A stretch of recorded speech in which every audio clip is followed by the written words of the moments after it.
Hi, I'm Gareth Green, and in this video we're going to be thinking about how we can use sequence as a compositional tool to expand an idea. Now, lots of people come up with an idea and then they're not quite sure what to do with it, or they're not quite sure if this is an idea with any potential or whether it's dead in the water. So I'm going to start by proposing an idea that at first sight looks a bit hopeless, and then we're going to see if we can do something with it, essentially by using sequence. So let's take this as the initial idea. So we'll be in 3/4 time. We'll work in the key of A minor for starters, and here's an idea. Okay, so what's this idea? Sort of thing that comes to you, isn't it? You have this little melodic idea in your head and you think, oh, I think that could be quite nice, but then what do I do with it? You know, I can't just keep repeating it, putting it on a loop or something. So, you know, I might just start by thinking, well, how does it kind of harmonize? Well, let's have a little think about that for a quick moment.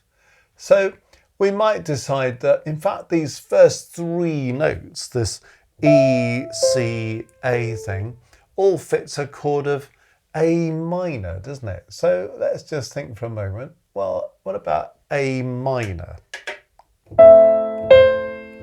Well, where do I go from there? I could go to D minor, couldn't I?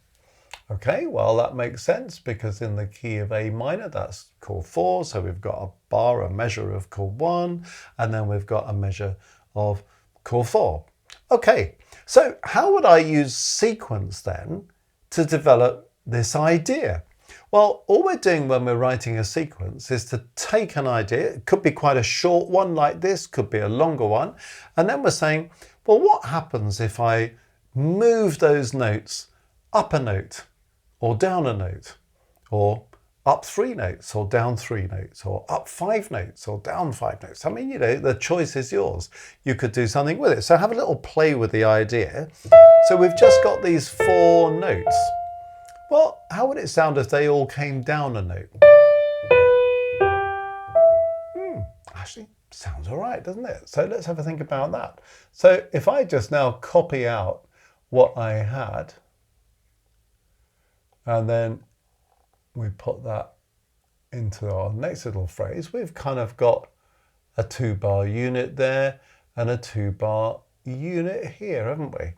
Now, if we're going to go A minor,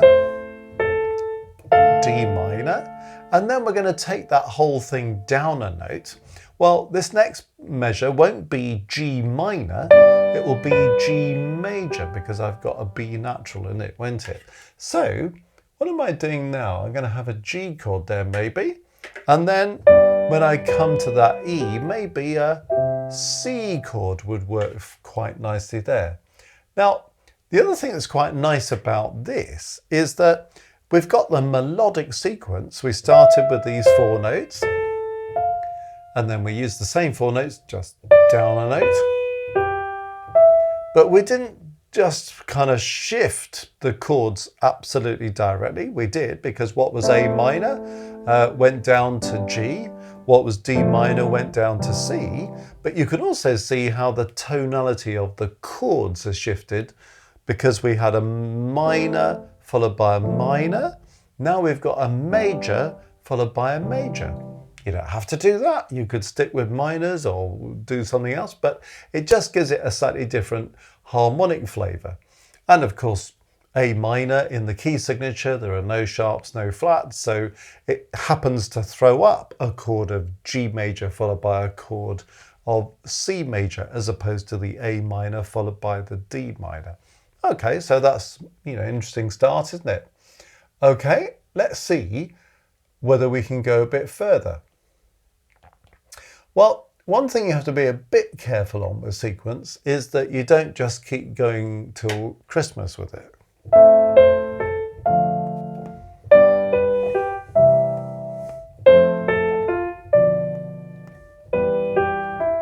Because there comes a point where it's a bit kind of silly, isn't it? So you can't overdo it, but if you do it, say 3 times, that often works quite well, and then you might need to break it. But we'll talk more about that in a moment. Well, if we've done this,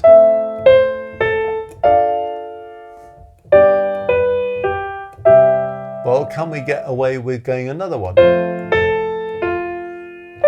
I think we probably can, can't we? Okay, so let's think about what we're doing with this. So if I take that down a note, and then we'll go to D at the end of that. Okay, well, this is probably where I just want to break out of the sequence because it's going to get too predictable after 3 of these.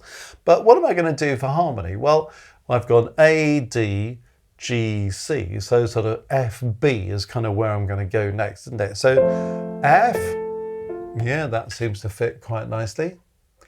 B, we've got to be a little bit careful with because B is a diminished chord. It's going to be B dim, which may just be a little bit awkward.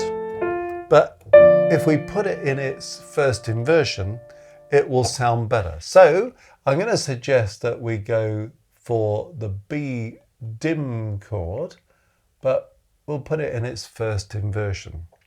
And then we're going to do our best to break out of the sequence. So now we've got,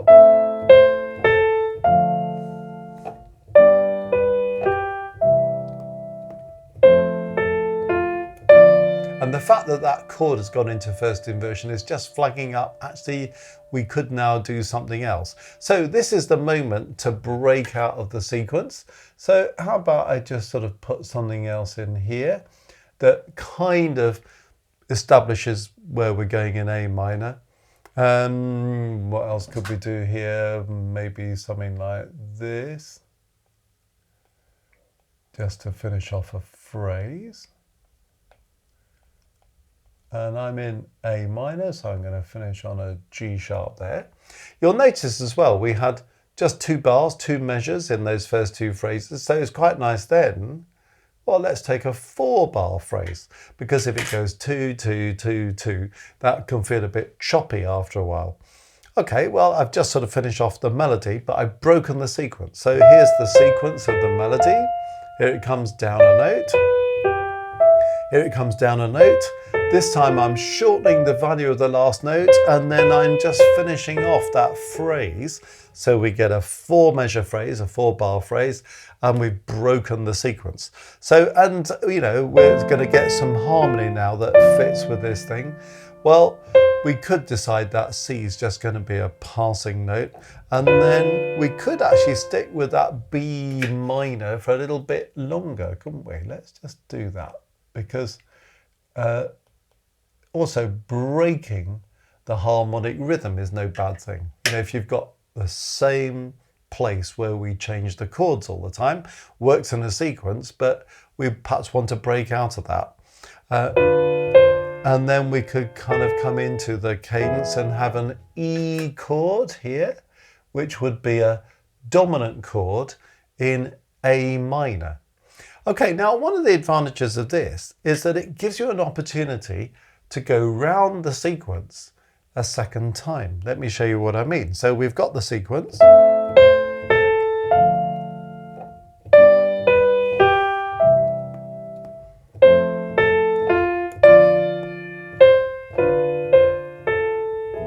Now I can, having broken it, I can do it again.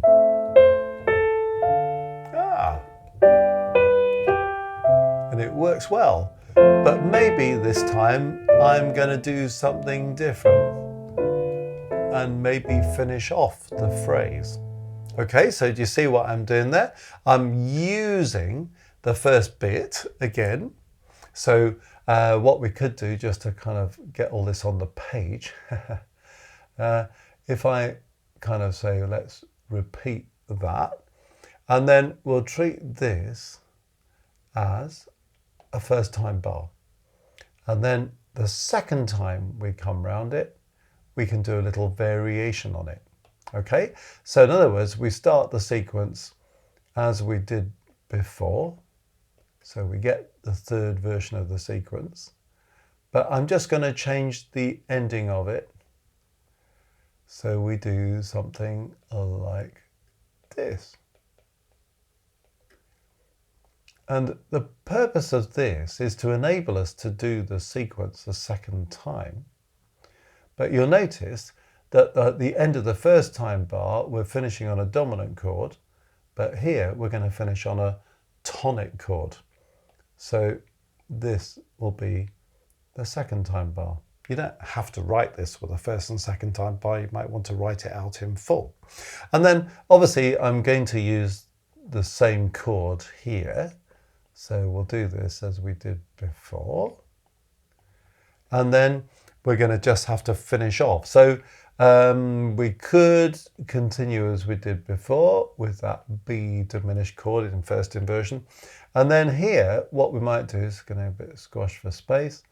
A minor, say second inversion, and then an E, and then finish on an A minor chord. Why have I decided to do that? So the second time bar, F, B diminished over D, so that's chord 2 in first inversion, continuing, but then A minor, chord 1 in second inversion, A minor over E, and then an E chord, and then an A minor chord, 5, 1.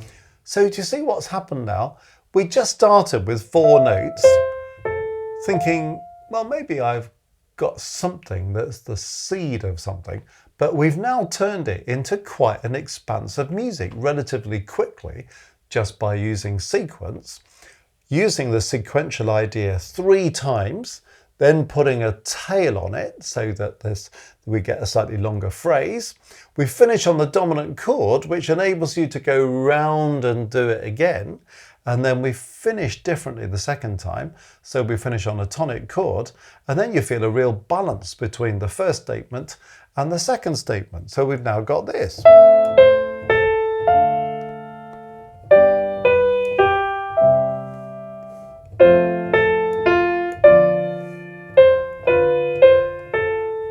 Go back and repeat.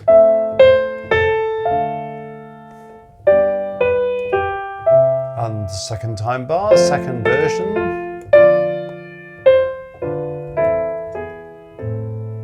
So do you see that out of those first 4 notes, we've now got this vast expanse of music, which is pretty cool, isn't it? Now you could decide, well, the second time is a little bit predictable.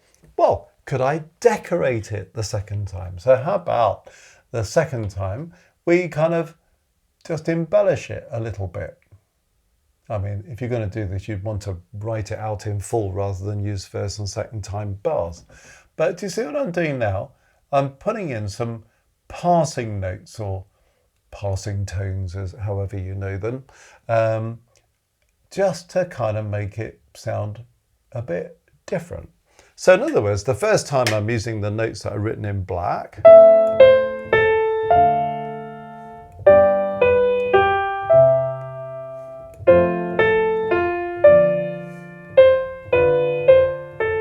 Second time, the notes in red.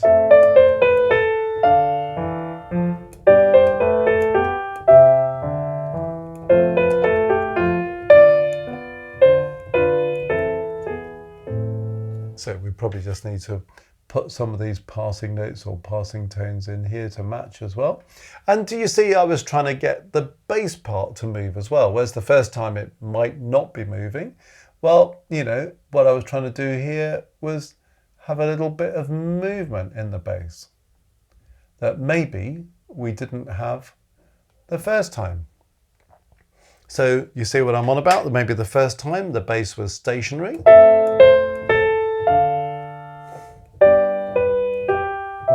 The second time we've got the passing notes, the neighbour tones. Sorry, passing tones. And now a bit of movement in the bass.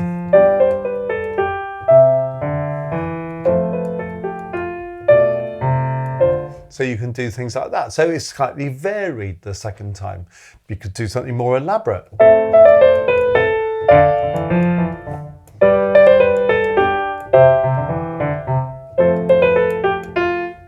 sorts of things you could do, aren't there? Different rhythmic ideas using that. But I'm hoping what this video is doing is just sort of saying, well, if you are someone who's got a little snippet of an idea, but you're not quite sure what you can do with it, look at what sequence enables you to do. Particularly when you're kind of thinking, let's kind of use this idea, say 3 times. Often a short idea used in sequence a 4th time becomes a bit predictable. So sometimes not a bad idea, use it 3 times and then break it by maybe extending the phrase, having a longer phrase. Then you can go back and do it again, particularly if you've ended on a chord at the end of the first time round that pushes you back onto the first chord, as this one does. And then you can finish it a different way the second time. And then we've got a pretty good piece out of that. And see how many bars you've got. 1, 2, 3, 4, 5, 6, 7, 8, 9, 10, 11, 12, 13, 14, 15, 16 bars. All out of 4 simple notes. So it's just a compositional device to use sequence to expand an idea. So I hope that's something that's useful that you might want to try using. You don't have to be limited to 2 bars. You could have a longer idea, you could have a shorter idea, but thinking about composing in this kind of way may just open up a few new opportunities for you.